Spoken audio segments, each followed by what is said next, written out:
Halo, selamat datang di channel YouTube saya. Saya Kadek Aditya Sika Putra, mahasiswa aktif jurusan Teknik Mesin Universitas Udayana.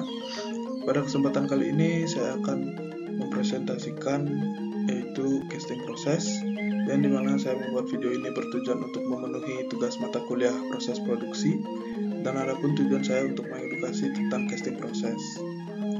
Di sini saya membuat video presentasi dengan referensi The Handbook of Manufacturing Process, yang dimana di dalamnya berisikan How Products, Component, and Material are Made, yang ditulis oleh James G. Brown. Baik, langsung saja kita masuk kepada chapter yang pertama. Di bab 2G ada Wire Forming Operation. Pada bagian G di sini ada bagian G1 yaitu Wire Forming. Wire forming adalah komponen yang terbuat dari bengkokan kawat yang dibentuk berguna ketika konfigurasi terbuka, seperti yang digunakan dalam keranjang dan kipas atau pelindung mesin diperlukan. Di sini saya sudah menyertakan contohnya di bawahnya. Lalu di sini saya menyertakan potongan video bagaimana wire forming tersebut dibuat. Di sini menggunakan mesin CNC, forming CNC, yang dimana otomatis membentuk kawat tersebut. Di sini terdapat proses penekukan dan juga pemotongan. Next, pada G1A ada manual forming of wire parts. Kawat dapat ditekuk dengan rem lentur bertenaga tangan atau manual, teknik menekan, atau berbagai perlengkapan dengan berengsel atau berputar elemen, karena gaya yang dibutuhkan sangat rendah. Jadi manual forming of wire parts ini sudah sangat banyak digunakan, misalnya pada bengkel las atau bengkel-bengkel yang lain, karena di sini biayanya sangat murah dan bisa dibilang cepat. Sini saya sudah menyertakan videonya bagaimana manual forming of wire parts. Pada alat di sini, alat pemutarnya ada di bagian bawah, dan pada bagian atas tersebut dia akan menekan kawatnya dan membentuk bentukan yang sesuai dan ingin dibuat.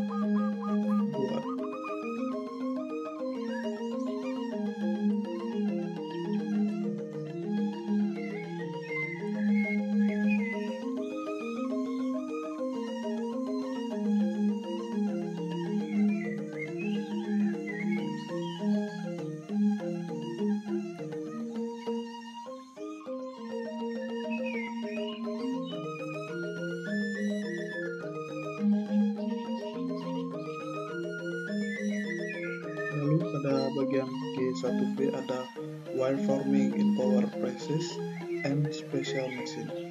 Semua proses pembengkokan dilakukan dengan menekan rem, mesin 4 slide, dan peralatan lain dapat dilakukan dengan yang sesuai perkakas pada benda kerja kawat. Langsung saja kita lihat videonya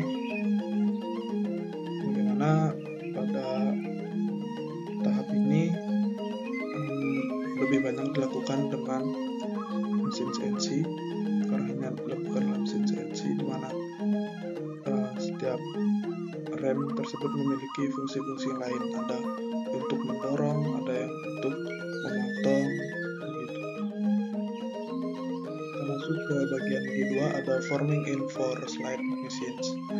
Dapat diterapkan pada bagian-bagian yang dibentuk dari kawat atau strip lembaran logam. Mesin 4 slide memiliki area pembentukan dengan 4 tekan slide diatur 90 derajat terpisah dan didorong oleh cams. Jadi pertama-tama yaitu benda kerja masuk dari sini.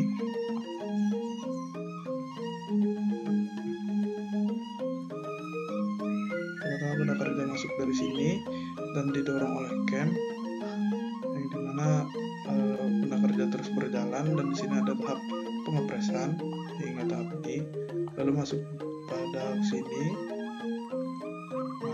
Dan di sini ada tahap pemotongan, di sini cut off, lalu hingga tahap pada di sini akan dibentuk oleh slide-slide di sini. Di sini ada 3 slide,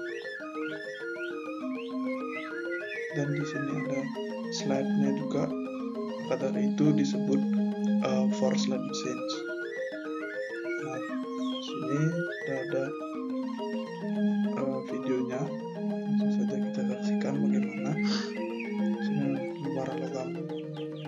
Di sini menu kerjanya lembaran logam yang terus masuk, berjalan. Nah, di sini mesin pressnya. Oke, lalu, nah di sini ada 4 slide machines. Nah, di sini ada 4 slide mesin yang langsung memotong. Di sini ada cut off-nya. Dan jadilah benda kerjanya seperti ini. Hasilnya seperti ini.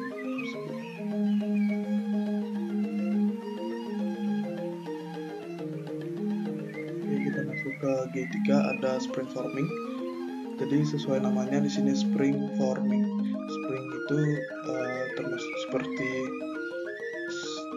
pembentukan kawat yang akan membentuk spiral atau seperti pir, di mana kawat tersebut berputar dan membentuk seperti pir. Langsung saja kita saksikan videonya.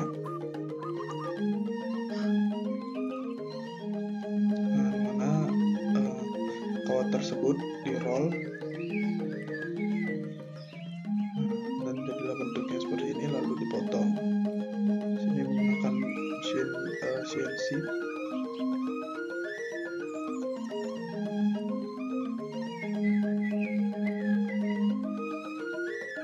Begitulah seterusnya. Di G4 ada Torx head rolling of wire. Digunakan untuk mengubah penampang kawat bundar berbentuk persegi panjang.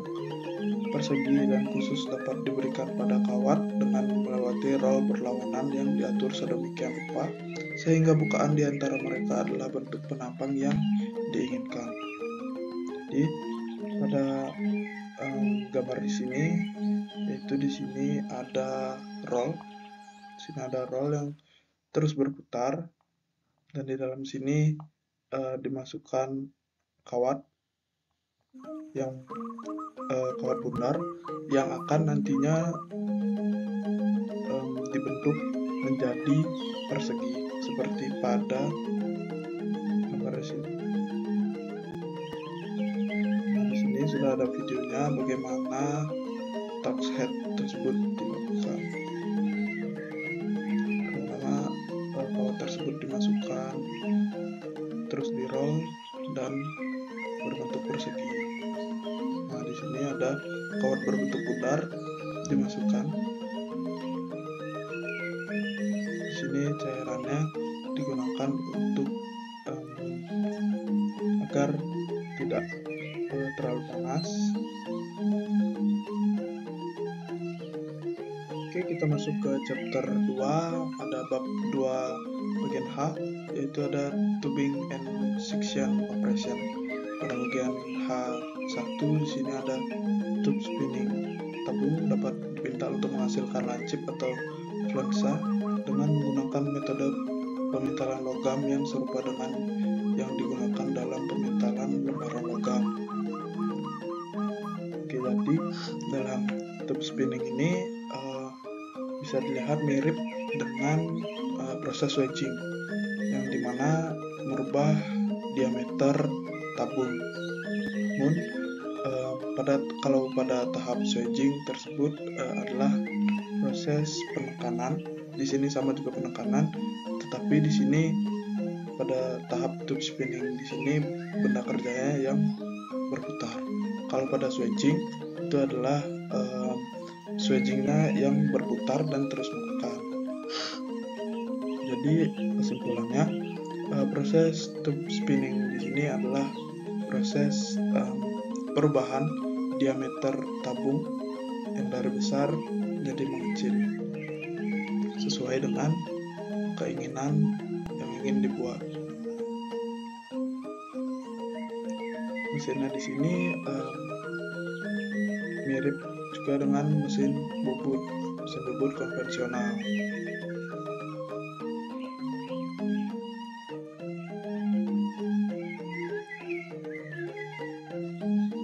Jadi pada tahap ini dilakukan sedikit demi sedikit dari ujung, lalu kembali ke tengah, lalu balik lagi ke ujung.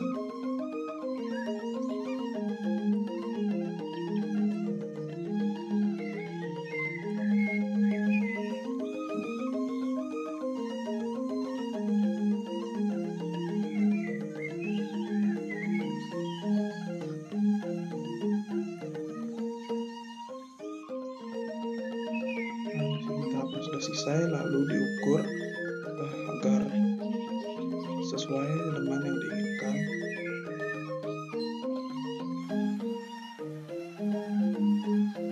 Lalu benda kerja akan dilepaskan dari mesin.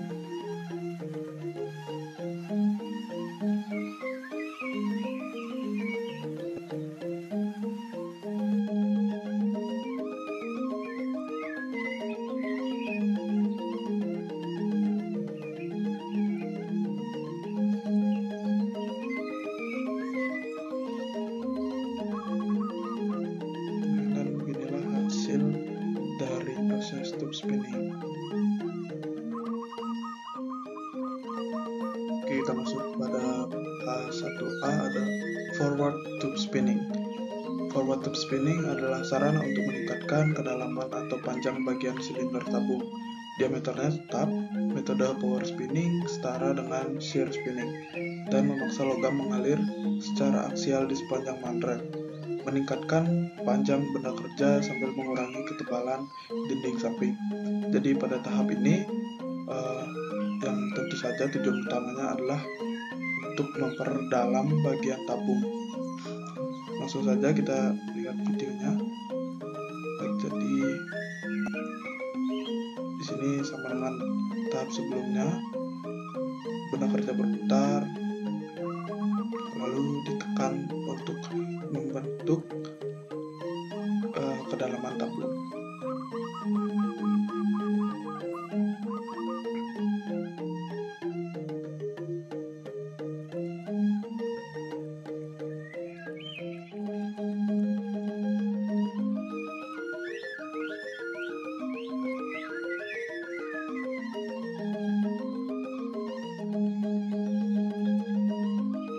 Benda kerja terus ditekan hingga membentuk kedalaman yang diinginkan, dan di dalam benda kerja tersebut sudah terdapat cetakannya agar ukuran tabung sesuai dengan cetakan yang telah dibuat.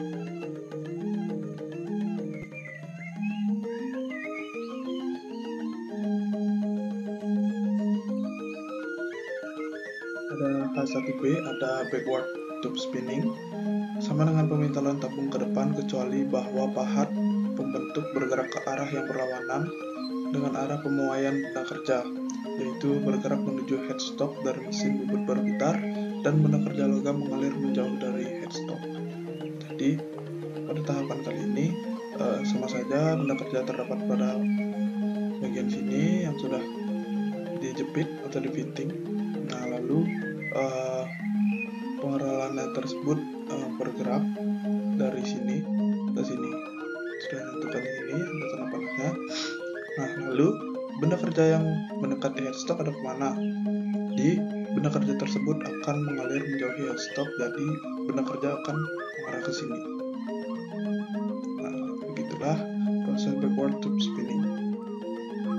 Lalu kita masuk ke bab H2, ada tube and section bending. Pada bagian H2 ada H2A, yaitu draw bending. Draw bending digunakan dalam bending tubing, section, dan bar. Benda kerja ditahan terhadap bentuk lentur dengan penjepit berbentuk. Jadi benda kerja ditaruh di sini. Nah, dan di sini ada pengerolnya, di sini penjepitnya.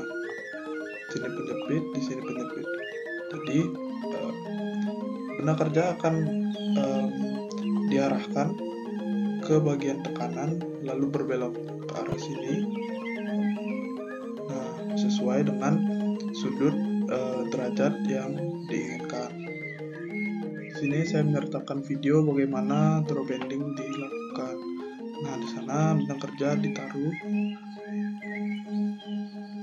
di dalam mesin lalu dijepit dengan penjepit, kencangkan.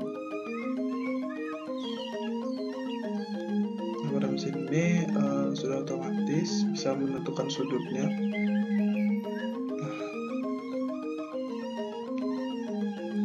Penjepitnya di sini mengarahkan benang kerja, makanya penjepit di sini bergerak. Tadi sempat bergerak di sini penjepitnya untuk mengarahkan benang kerjanya masuk benang kerja di roll. Dan untuk melepasnya apabila membalik, jadi sebuah penjepit tersebut akan terlepas sendirinya.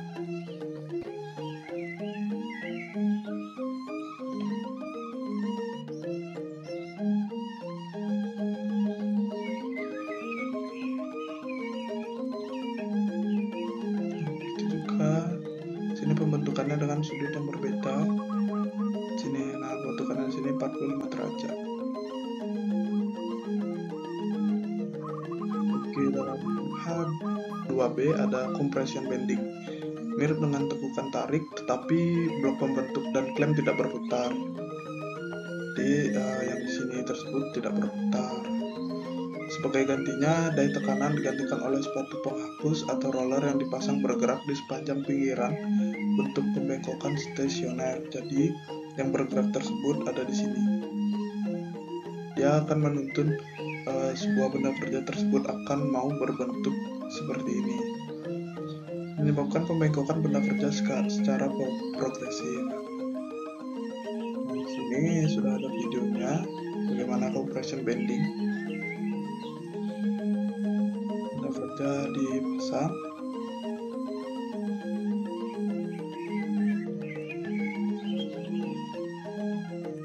Situ.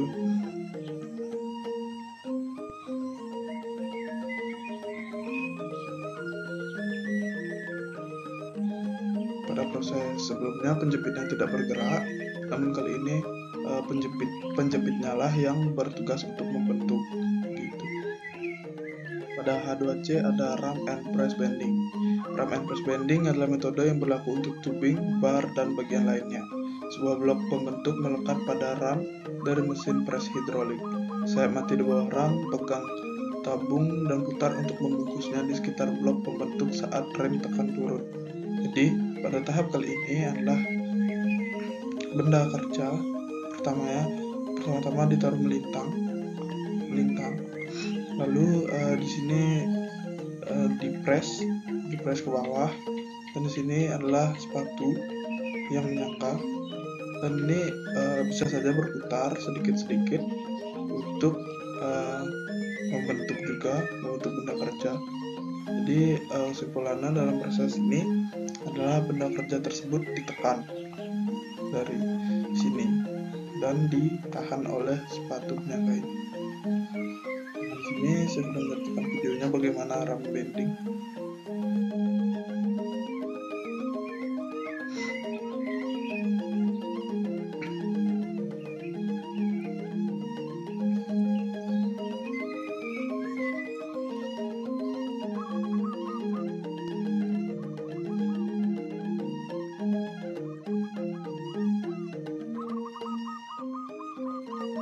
Jadi di sana ada proses penekanan.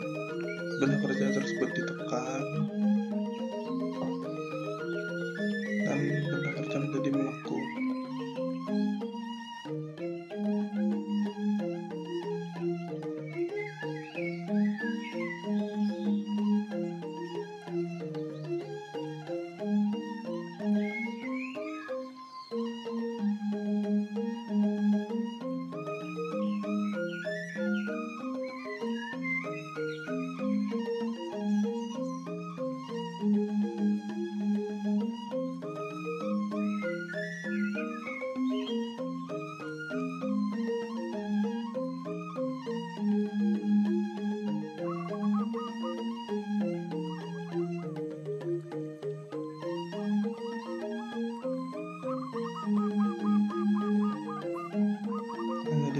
tahap akhir ada pengukuran agar semuanya tersebut sesuai dengan keinginan, berapa derajat lekukan yang dihasilkan. Pada bagian H2D ada stretch bending. Benda kerja diregangkan secara longitudinal ke titik luluh dan kemudian dililitkan di sekitar cetakan atau cetakan butur. Jadi pada tahap ini pertama benda kerja ditarik. Pada saat horizontal ditarik, lalu benda kerja akan ditarik ke dalam sini. Nah, ini juga, dan terbentuklah seperti ini. Dan di sini ada die yang menahan agar bentuknya menjadi seperti cetakan di sini. Sini saya sudah menyertakan videonya bagaimana stretch bending dilakukan. Pertama-tama stretching atau ditarik, pemanasan ditarik, lalu proses bending, dan terbentuklah seperti pada die tersebut. Selanjutnya di H2A ada wrinkle bending. Wrinkle bending adalah metode untuk membengkokkan pipa atau pipa besar atau dinding yang berat. Di sini menggunakan gaya tekan diterapkan pada pipa menyebabkan area lunak berkerut dan pipa memendek di sisi itu. Jadi pada pembengkokan kali ini ada salah satu sisi pipa yang dilekukan tersebut yang menjadi mengkerut pada satu sisi saja dan menghasilkan tikungan yang dangkal. Agar lebih mudah, mari kita simak videonya. Di sini pertama-tama ditaruh die-nya, lalu penempatan benda kerja yang akan ditekuk pipanya. Lalu die tersebut akan mendorong dan ada sepatu yang menggiring benda kerja tersebut ke samping die.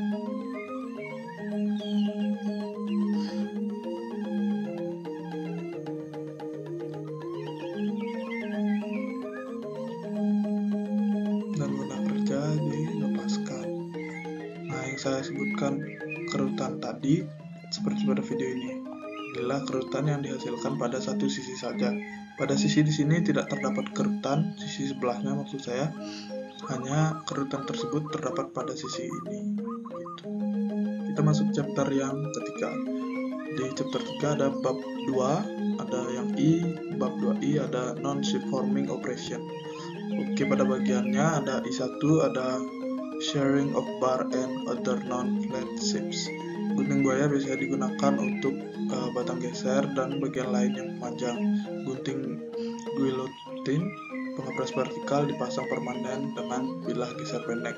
Jadi pada bab ini adalah membahas tentang gunting yang digunakan untuk logam. Di sini saya sudah menyertakan videonya.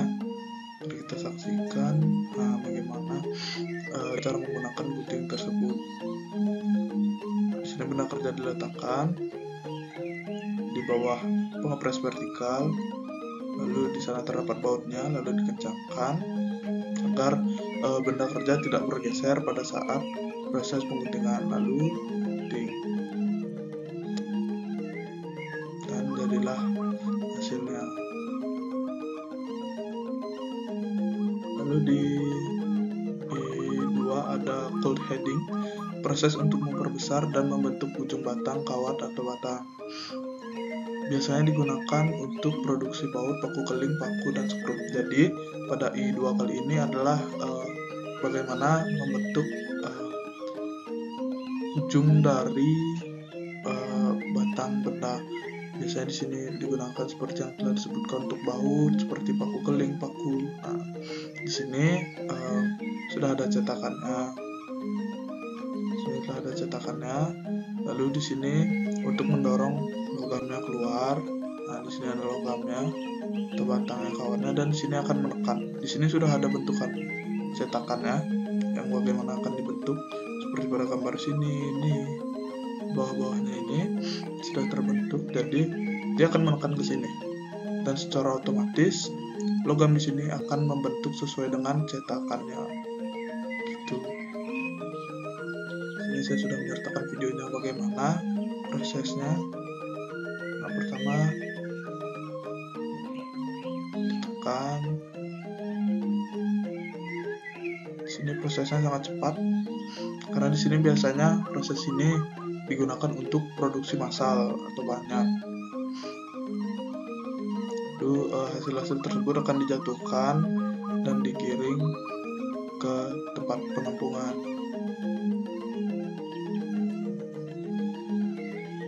Oke, pada I3 ada thread rolling. Jadi dalam bagian thread rolling ini adalah secara simpelnya tersebut adalah pembentukan ulir secara berputar yang ditekan. Artinya membentuk ulir dengan cara penekanan dan juga berputar. Langsung saja kita simak videonya. Sini pertama benda kerja ditaruh di tengah-tengah penjepit. Penjepit ini sudah berbentuk ulir. Nah, dan benda kerja terus berputar maju agar ulir tersebut terbentuk hingga benda kerja tersebut habis.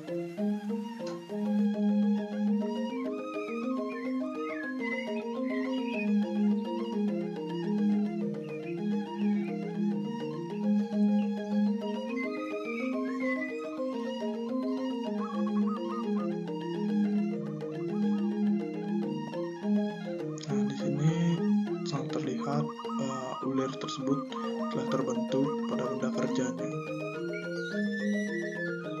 Benda kerja tersebut akan terus maju hingga batas yang diinginkan.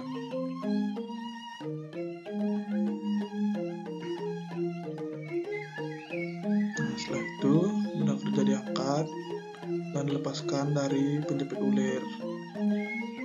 Nah, jadi benda kerja sudah berbentuk ulir.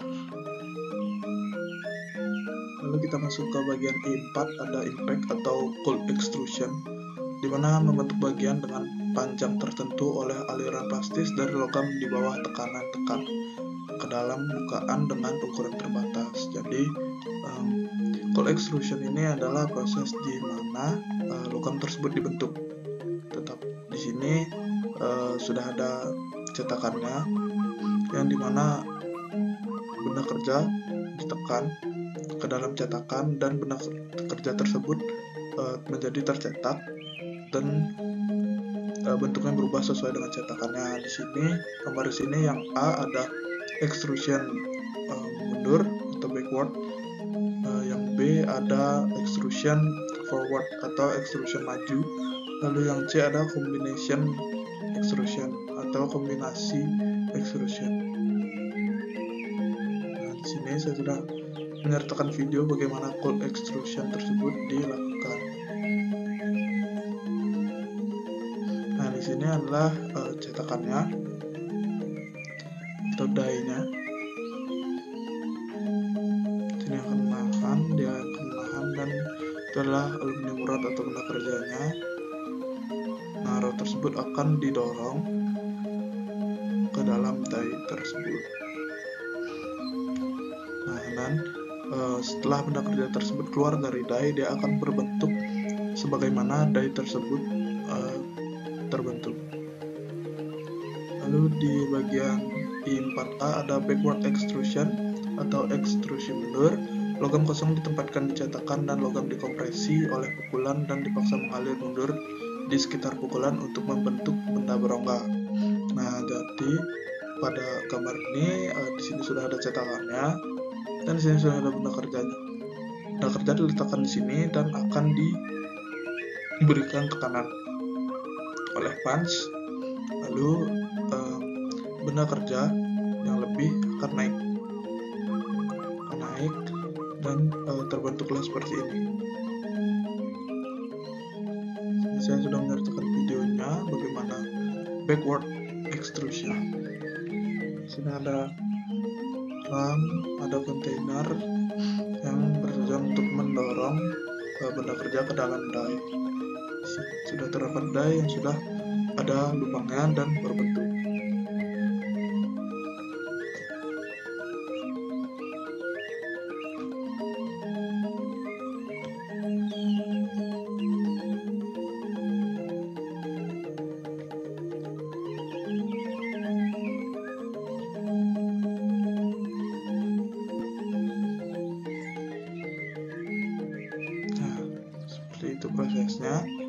tersebut didorong ke dalam die, dan inilah produknya yang dihasilkan.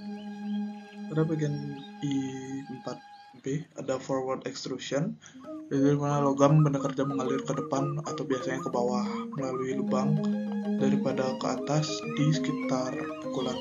Kecocokan yang dekat antara bagian atas punch dan die mencegah aliran menjadi ke atas. Nah, di sini pada yang sudah diblok warna hitam ini adalah benda kerjanya, yang dimana di sini sudah terdapat die. Lalu seperti biasa, benda kerja akan didorong oleh punch hingga ke bawah, dan di sini sudah ada yang menahan. Ini menahan agar aliran logam tersebut tidak naik ke atas. Ini saya sudah menceritakan videonya bagaimana forward extrusion. Jadi adalah logamnya didorong hingga melewati die.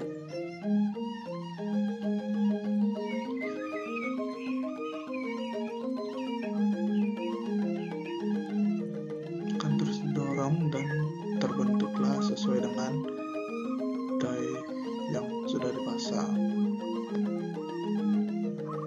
Oke, di sini yang terakhir ada pada bagian I4C ada combine extrusion, adalah ekstrusi tumbukan ke depan dan ke belakang secara bersamaan pada satu bagian. Nah, jadi di sini sudah ada benda kerja. Lalu punch di sini akan mendorong ke bawah, dan di sini die-nya akan mendorong ke atas. Hampir sama seperti yang B, tetapi yang B die-nya diam, dan di sini die-nya menjadi naik ke atas. Di sini logamnya dibiarkan ke atas, naik ke atas. Kalau yang B itu dicegah logamnya untuk naik ke atas. Jadi itulah combine extrusion. Baik, sekian video presentasi dari saya. Mohon maaf apabila ada salah kata, salah ketik, atau salah ucap. Mohon maaf dan terima kasih.